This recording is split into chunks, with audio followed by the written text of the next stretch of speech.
"Relax, it's just a dress," Sarah said with that sickeningly sweet smile as she glided into my wedding reception, wearing a full white gown that could have been mistaken for a second wedding dress. The entire room fell silent. "My name is Emily Watson.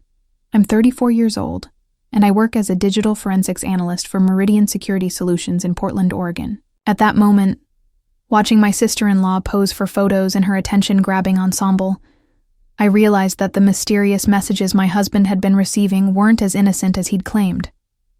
I didn't scream. I didn't cry. I didn't make a scene. Instead, I simply walked to the AV station where our wedding slideshow was running and calmly asked the DJ to pause the presentation. "I have something special to share with everyone," I announced into the microphone, my voice steady as granite. What happened next turned what should have been the worst day of my life into the most satisfying moment of poetic justice I'd ever witnessed. But let me back up 6 months, because this story doesn't begin with Sarah's dramatic entrance. It begins with 2 a.m. text notifications and a husband who suddenly became very protective of his phone. Marcus and I had been together for 8 years, married for 3. We'd met at a cybersecurity conference in Seattle, where I was presenting on digital evidence recovery, and he was representing his family's construction business, Watson & Sons LLC. He was charming, grounded, and came from what seemed like a tight-knit family.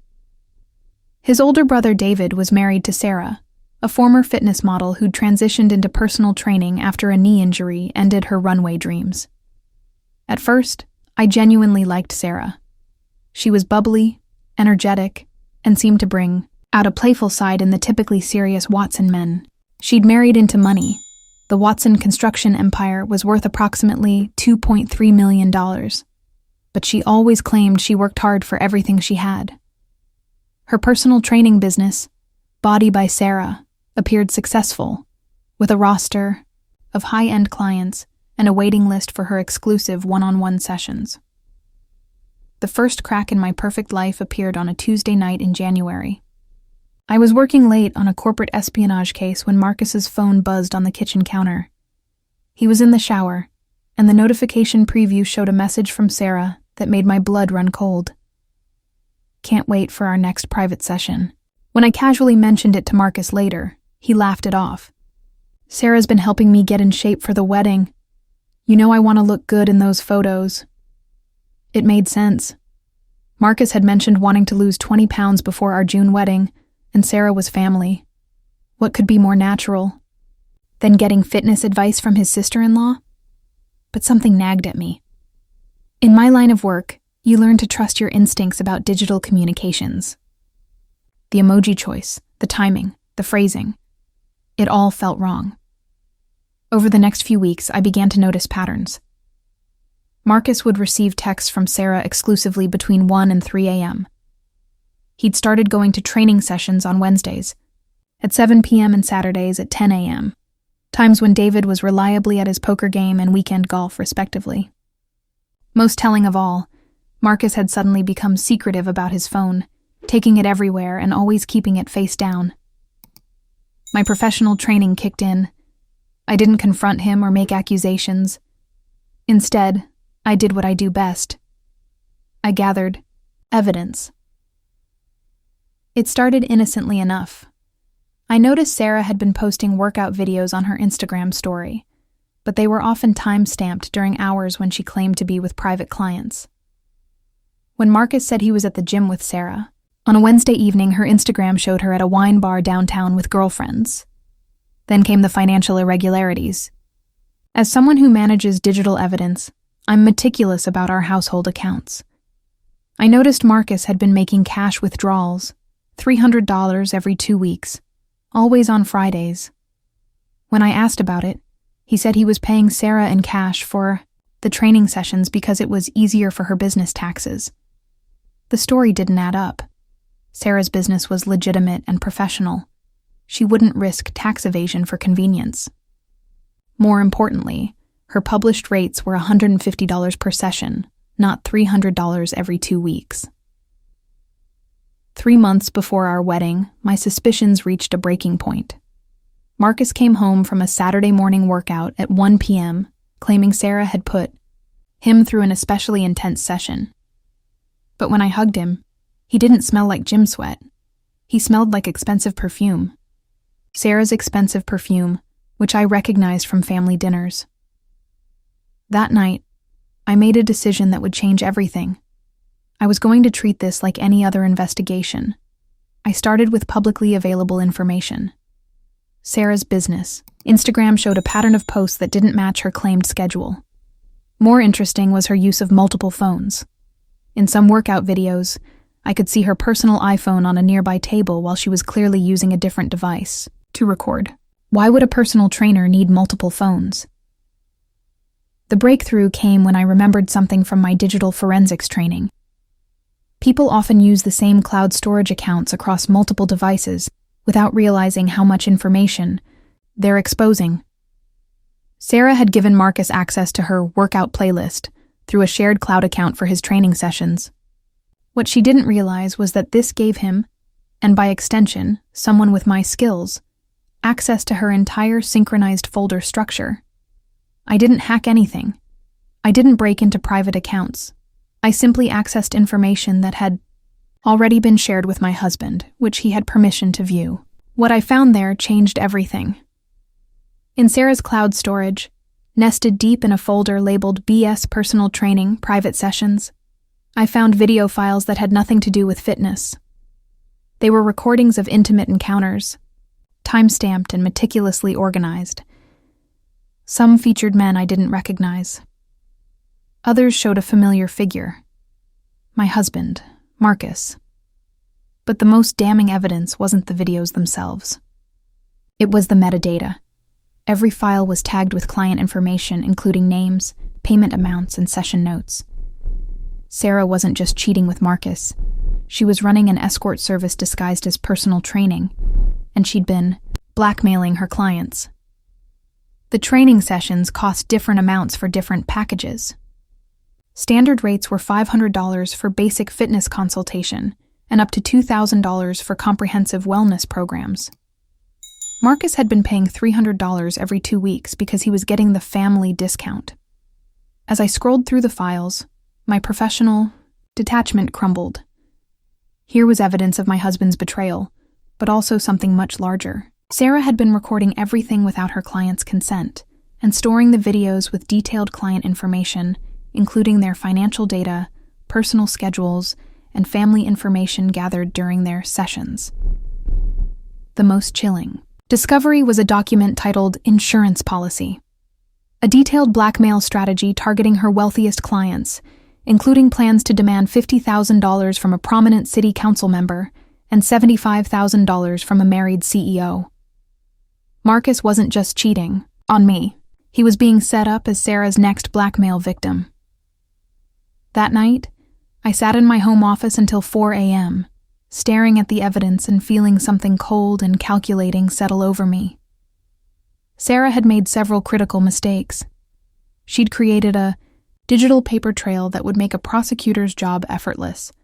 She'd been careless with her storage security, and most importantly, she'd underestimated exactly who she was dealing with. I began to plan. First, I secured copies of everything using forensically sound methods that would hold up in court. Every file was documented with proper chain of custody. Procedures. I created encrypted backups stored in 3 separate locations. Second, I researched Sarah's other victims. Cross-referencing the names in her files with public records, I identified 12 men who had been paying for her services over the past 18 months. Several were married. All were prominent community members. None appeared to know they were being recorded. Third, I started building relationships with key people.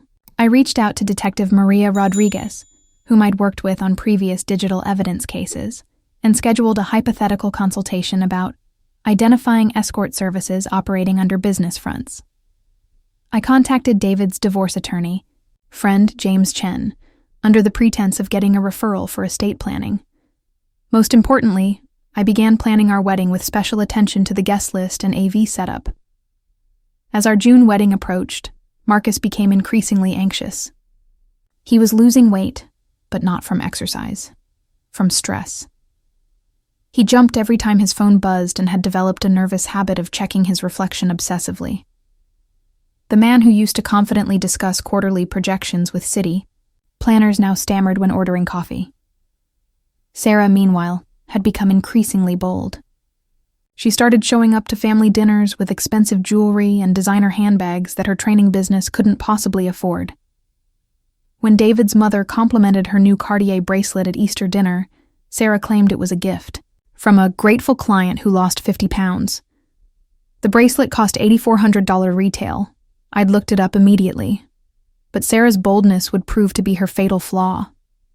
2 weeks before our wedding, Sarah made an announcement that would seal her fate. At our final family dinner before the ceremony, she stood up with a glass of wine and declared, "I've decided to surprise Emily by wearing something really special to the wedding. It's going to be absolutely stunning, definitely memorable." The way she looked at Marcus when she said memorable made my stomach turn, but I kept my expression neutral. "That's so thoughtful of you, Sarah. I can't wait to see what you have planned." David laughed and squeezed her hand. "My wife always knows how to make an impression. Remember our anniversary party last year? She wore this incredible white dress that had everyone talking. White dress. At someone else's celebration, the pattern was becoming clear. That night, I found a receipt in Sarah's cloud storage for a $3,200 white silk gown from Nordstrom, purchased 3 days earlier. The order notes specified rush alterations for perfect fit and extra beading for EA, maximum impact. She wasn't planning to upstage me accidentally. This was a calculated attack designed to humiliate me at my own wedding. But Sarah had made a critical error in judgment. She assumed I was just another victim who would crumble under public embarrassment. She had no idea that her digital carelessness had given me everything I needed to destroy not just her scheme, but her entire operation. With 1 week until the wedding, I put the final pieces of my plan into motion. The beauty of my strategy was its simplicity. I wasn't going to expose Sarah's escort business immediately. First, I was going to let her humiliate herself, then use that moment to reveal everything. I started by making subtle changes to our wedding reception timeline.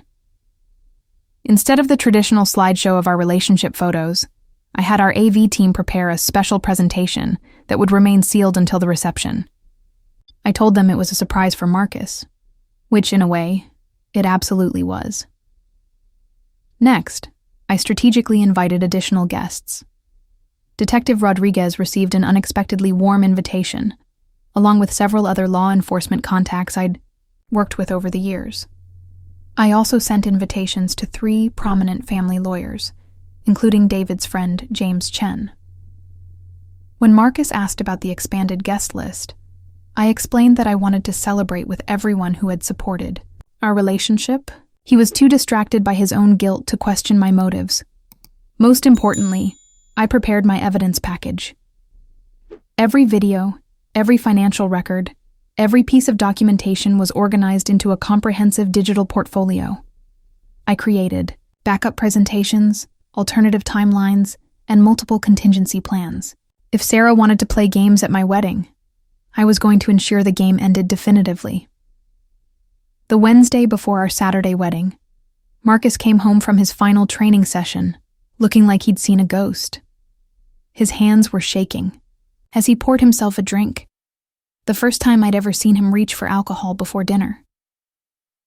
"Everything okay?" I asked, knowing exactly what had happened. "Sarah, she recorded our..." He couldn't finish the sentence. "Emily, I need to tell you something. I've been having an affair with your brother's wife," I said calmly, not looking up from my laptop. "I know." The glass slipped from his hands and shattered on the kitchen floor. "You... what?" "I've known for months, Marcus. I've been waiting to see how far you were willing to go." I finally looked at him, and for the first time since January, I felt something other than calculating coldness. I felt pity. She's been recording everything, you know. She's going to blackmail you." Marcus collapsed into a chair like a puppet, with cut strings. "How do you—" "Emily, I can explain—" "There's nothing to explain. You made your choices and Sarah made hers. Now you're both going to live with the consequences." I closed my laptop and stood up. "Clean up that glass before someone gets hurt." Saturday morning arrived with the kind of perfect June weather that wedding planners dream about. 72 degrees, clear skies, and a gentle breeze that would be perfect for outdoor photos. I woke up feeling calmer than I had in months. Today, everything would finally be resolved. Marcus had spent the night in the guest room after our Wednesday conversation. He'd tried repeatedly to explain, to apologize, to negotiate, but I'd made it clear that the time for discussion was over. He could choose to show up for the wedding or not. Either way, my plan would proceed. My maid of honor, Rachel, arrived at 8 a.m. to help me get ready. She'd been my college roommate and knew me well enough to sense something was different, but she attributed my unusual calm to pre-wedding nerves resolving. "You seem absolutely zen today," she commented while doing my hair. "Yesterday you were a bundle of anxiety, and now you're like some kind of meditation guru." "I guess I just realized that everything happens for a reason," I replied, watching her work in the mirror. "Sometimes the worst things that happen to us are actually opportunities in disguise." At 10 a.m., my phone buzzed with a text from Sarah. "Getting ready now. Wait until you see my dress. It's going to make such a statement." I responded immediately. "Can't wait. I have a feeling today is going to be absolutely unforgettable." The irony was lost on her, but it wouldn't be for long. The wedding ceremony itself proceeded flawlessly. Marcus showed up, looking like he was attending his own execution rather than his wedding, but he managed to speak his vows without his voice cracking. I spoke mine with genuine conviction, not because I meant them for him, but because I was making a promise to myself about the new life I was about to begin. Sarah and David sat in the third row, and I could see her practically vibrating with anticipation for the reception. She'd covered her outfit with a long coat despite the warm weather, building suspense for her grand reveal. Several guests had already commented on her mysterious behavior, wondering what she was planning. During the ceremony, I caught Detective Rodriguez's eye and gave her a subtle nod. She nodded back, understanding that our earlier conversation about hypothetical escort operations was about to become very real. The 40-minute ceremony felt like the longest 40 minutes of my life. Not because I was nervous, but because I was eager to reach the main event. Every word, every gesture, every smile was performed with the knowledge that this was all an elaborate setup for what was coming next. When the officiant pronounced us husband and wife, Marcus kissed me with what felt like desperation. I kissed him back with the cool professionalism of someone closing a business deal, because that's exactly what I was doing. The reception venue was a restored warehouse in Portland's Pearl District, with exposed brick walls and industrial lighting that created perfect ambiance for both celebration and confrontation. Our 150 guests mingled during cocktail hour, while I made final preparations for the evening's entertainment. At exactly 6:47 p.m., Sarah made her entrance. The white dress was even more outrageous than I'd imagined. It wasn't just white. It was bridal white, with intricate beading, a sweeping train, and a low-cut neckline that screamed for attention. She'd even added a small veil fascinator to her hair. She looked like she was competing in a bridal beauty contest, not attending someone else's wedding. The reaction was immediate and electric. Conversation stopped mid-sentence. Guests turned to stare, then quickly looked away in secondhand embarrassment. David's face went through several colors before settling on a deep red that suggested his blood pressure was reaching dangerous levels. Sarah basked in the attention, posing for photos and acting completely oblivious to the horrified stares of our guests. When elderly Aunt Margaret gasped audibly and reached for her smelling salts, Sarah simply smiled wider and adjusted her necklace. Another expensive piece I documented in my evidence files. "Relax. It's just a dress," she said, when David whispered, something urgent in her ear. Her voice was loud enough for half the reception to hear. "Emily won't mind. We're family." But I did mind. I minded everything about Sarah, from her calculated cruelty to her criminal enterprise to her systematic destruction of my marriage. Most of all, I minded that she thought I was too weak or stupid to fight back. It was time to prove her wrong. Waited exactly 15 minutes, allowing Sarah to fully immerse herself in her performance. She worked the room like she was the bride, accepting compliments on her bold fashion choice and laughing off the uncomfortable looks from more traditional guests. She even posed for photos with several of my relatives, who were too polite to refuse, but looked like they were posing with a natural disaster. Marcus stood frozen by the bar, watching his wife and his mistress occupy the same space like two unstable chemicals about to create an explosion. He kept looking at me with pleading eyes, but I was done being moved by his distress. At 7:02 p.m., I walked calmly to the AV station, where our wedding slideshow was running on loop. The young DJ looked up expectantly, probably assuming I wanted to make a traditional bride's toast. "I need you to pause the current presentation," I said, my voice steady as granite. "I have something special to share with everyone." He handed me the microphone without question, and I turned to face our guests. The room gradually quieted as people realized the bride was about to speak. "Thank you all for being here to celebrate with Marcus and me," I began, my voice carrying clearly through the sound system. "As many of you know, I work in digital forensics, which means I spend my days uncovering the truth about people's digital activities. It's amazing how much you can learn about someone from their electronic footprints." I could see Sarah's smile falter slightly, but she was still posing near the main photo backdrop, her white dress catching the light like armor. "Today has been full of surprises," I continued, looking directly at Sarah. "Some people have gone above and beyond to make sure this day would be memorable. In fact, one person in particular has been planning a very special surprise for months." Now Sarah looked genuinely confused. This wasn't the script she had written for my humiliation, so I thought it would be appropriate to share some surprises of my own. I nodded to the AV technician, and the wedding slideshow display switched to my prepared presentation. The first slide was simple and elegant. The truth about family, in gold letters against a black background. The second slide appeared, and Sarah's world began to crumble. It was a screenshot of her cloud storage folder structure, clearly labeled BS Personal Training, Private Sessions, with file dates and client names visible. The room was still quiet, with most guests not immediately understanding what they were seeing. "For those who can't see clearly," I announced, "this is evidence of an escort service operating under the guise of personal training, including detailed client files and recorded sessions." The silence in the room shifted from polite attention to stunned shock. Sarah's face went from confusion to horror to pure panic in the span of 3 seconds. She looked desperately toward the exit, but Detective Rodriguez had quietly positioned herself near the door during my presentation. The next slide showed financial records, payments, client lists, and most damning of all, the blackmail documentation I'd discovered in Sarah's insurance policy folder.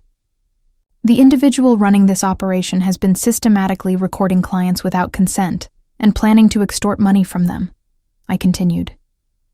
"She's also been having an affair with my husband, which you might think would be the most hurtful part of this story. But honestly, discovering that my marriage was part of an elaborate criminal enterprise was much more devastating than simple adultery." Marcus had gone completely white and was gripping the bar rail like it was the only thing keeping him upright. David was staring at his wife in absolute horror, his mouth opening and closing without any sound coming out. But I wasn't finished. The final slide appeared, a photo of Sarah in her white wedding dress, taken just minutes earlier, with a caption that read, "Some people will do anything for attention. Others will do anything for justice." The room exploded into chaos, gasps, shocked conversations, and the sound of chairs scraping as people stood up to get a better view. But through it all, I stood calmly at the microphone, watching years of careful planning come to perfect fruition. Sarah tried one last desperate gambit. "This is fake!" she screamed, her voice cracking with panic. "Emily is jealous and making things up. David, you know I would never—" "The evidence has been independently verified by law enforcement," I interrupted smoothly. "Detective Rodriguez has been investigating this case based on information I provided. The warrant for your arrest was issued this morning." That's when Sarah finally tried to run.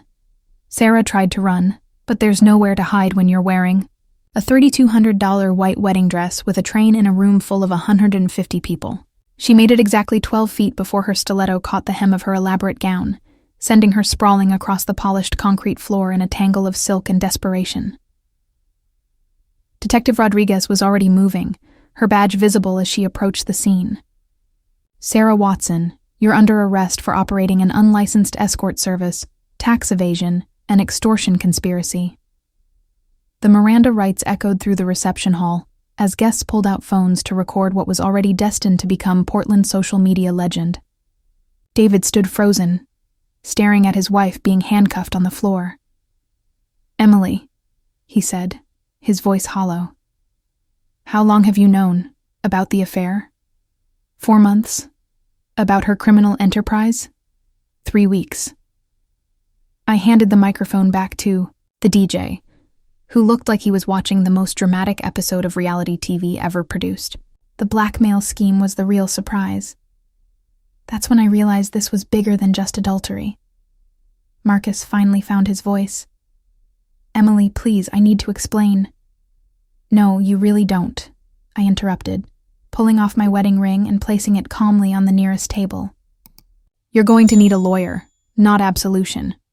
Detective Rodriguez will explain your options regarding cooperation with the investigation." The beauty of my plan wasn't just the public exposure. It was the cascade of legal consequences I'd set in motion weeks earlier.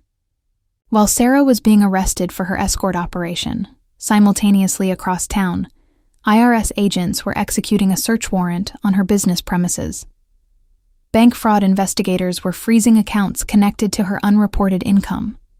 And David was about to discover that his joint assets were now subject to federal seizure as proceeds of criminal activity.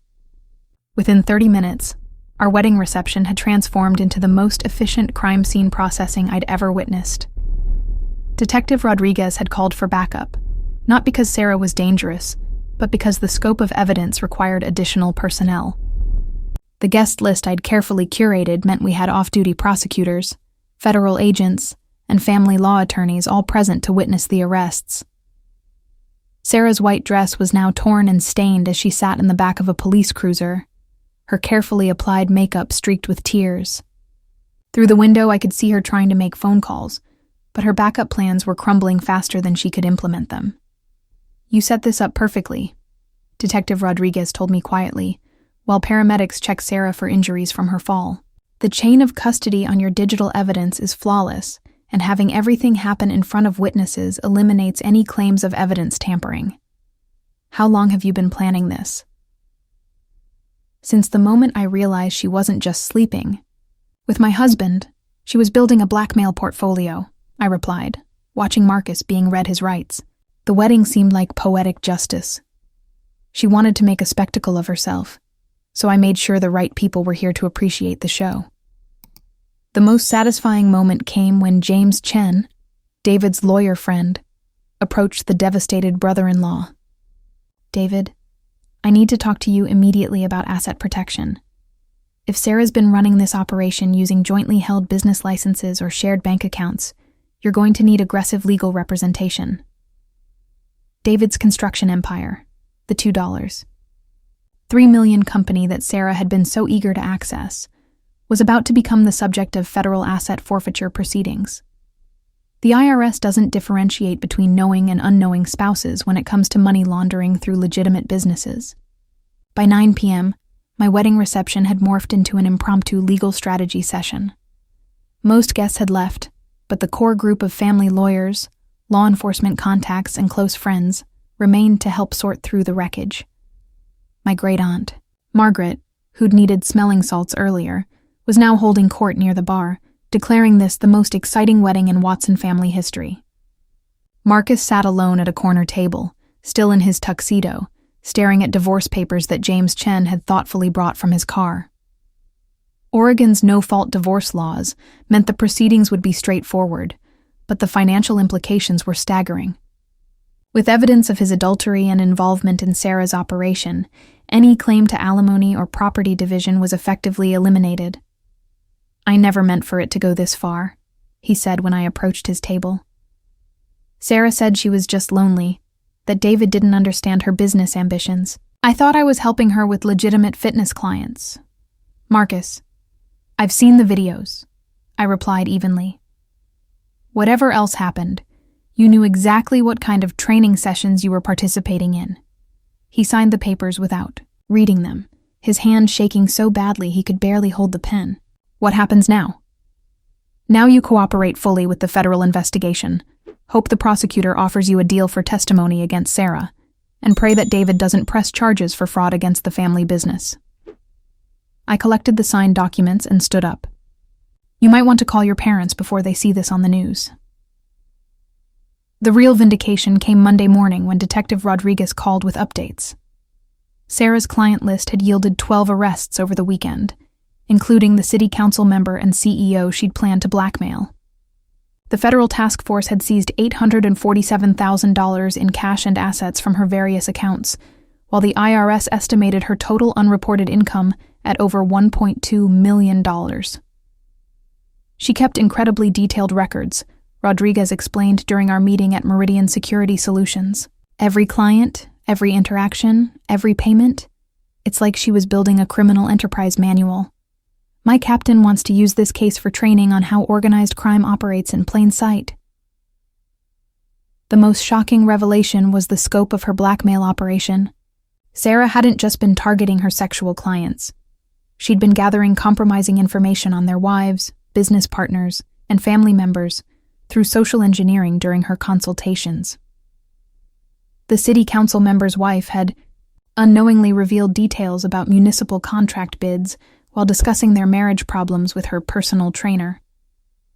The CEO had shared insider information about merger negotiations while Sarah pretended to counsel him on work-life balance. She was essentially running an intelligence-gathering operation, I told Rodriguez. Every personal training session was actually a data mining exercise. 6 months later, I sat in the federal courthouse as lead witness in United States versus Sarah Watson. The woman who'd worn white to my wedding was now dressed in an orange jumpsuit, her former confidence replaced by the hollow-eyed desperation of someone whose elaborate schemes had finally collapsed.